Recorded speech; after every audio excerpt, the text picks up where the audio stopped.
ఆంధ్రప్రదేశ్లో పవన్ కళ్యాణ్ ఎలాంటివారో అమెరికాలో Donald Trump కూడా అలాంటివారే. ఈ పోలిక ఎన్నికల్లో ప్రచారానికి సంబంధించినది. ఎలాగైతే పవన్ కళ్యాణ్ ఎన్నికల ప్రచారంలో చెలరేగిపోతారో అదేవిధంగా ట్రంప్ కూడా ఎక్కడా వెనక్కి తగ్గరు. ప్రత్యర్థి పార్టీని ఉతికారేస్తారు.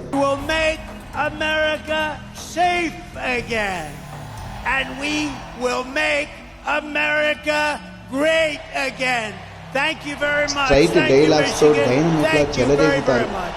అందుకే జో బిడెన్ ఓడిపోవచ్చని అంచనా వేసిన పాలక డెమోక్రటిక్ పార్టీ అర్జెంటుగా ఆయన బదులు ప్రస్తుత ఉపాధ్యక్షురాలైన కమలా హారిస్ను బరిలోకి దింపుతోంది. అయితే ఆమెను ఓడించడం ఇంకా తేలికని ట్రంప్ ఆల్రెడీ అనేసి ఆమెను ఏమాత్రం ప్రాధాన్యం లేనట్లు తీసిపారేశారు. ఈసారి ఎన్నికల్లో ట్రంప్ గెలుపు ఖాయమని చాలా సర్వేలు చెబుతున్నాయి.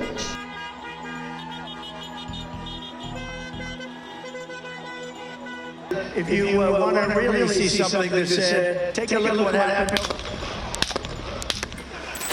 మొన్నటి హత్యాయత్నంతో ఆయన గ్రాఫ్ ఒక్కసారిగా పెరిగింది. సెంటిమెంట్ బలపడింది. ప్రజల్లో ట్రంప్ పట్ల జాలి పెరిగింది.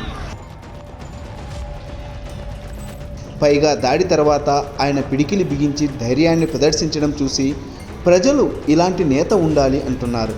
అదే సమయంలో అప్పటి వరకు పోటీగా ఉన్న జో బిడెన్ చెత్వారం కారణంగా వరుస పొరపాట్లు చేస్తూ ప్రజల్లో చులకన అయిపోయారు. ఆయన తప్పుకొని కమలా హారిస్కి ఛాన్స్ ఇచ్చినా అప్పటికే పాలకపక్షానికి చాలా నష్టం జరిగిపోయింది. జో బిడెన్ సాధారణంగా నేటివ్ అమెరికన్లకు సపోర్టుగా ఉంటారు. అమెరికాలో చాలా కాలంగా జాత్యహంకార ధోరణులు సైతం ఉన్నాయి. ఆసియా, ఆఫ్రికా దేశాల నుండి వస్తున్న వారు తమ ఉద్యోగాలను కొల్లగొట్టేస్తున్నారని స్థానికులు ఆగ్రహంతో ఉంటున్నారు. ఇది వరకు ట్రంప్ వీసా నిబంధనలను కఠినతరం చేసి భారతీయులకు ఇబ్బంది కలిగించారు.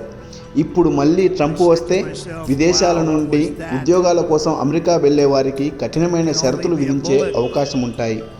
అందువల్ల ట్రంపే రావాలని చాలామంది స్థానికులు కోరుకుంటున్నారు.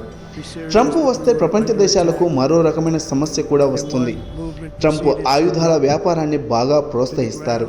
అమెరికా విదేశాలకు భారీగా ఆయుధాలు అమ్మేలా చేసుకుంటారు. తద్వారా అమెరికాకు మేలు జరుగుతుందేమో కానీ ప్రపంచ దేశాల మధ్య అశాంతి పెరుగుతుంది.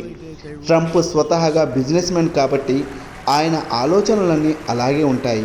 ఇవన్నీ భారత్ లాంటి దేశాలకు సమస్యగా ఉన్న స్థానిక అమెరికన్లు ఈసారి ట్రంప్కి ఛాన్స్ ఇచ్చేలా కనిపిస్తున్నారు. అందుకే ఆయన కమలా హారిస్ని లెక్కలోకి తీసుకోవట్లేదని తెలుస్తోంది. So that I would be will make America safe again, and we will make America great again. Thank you very much.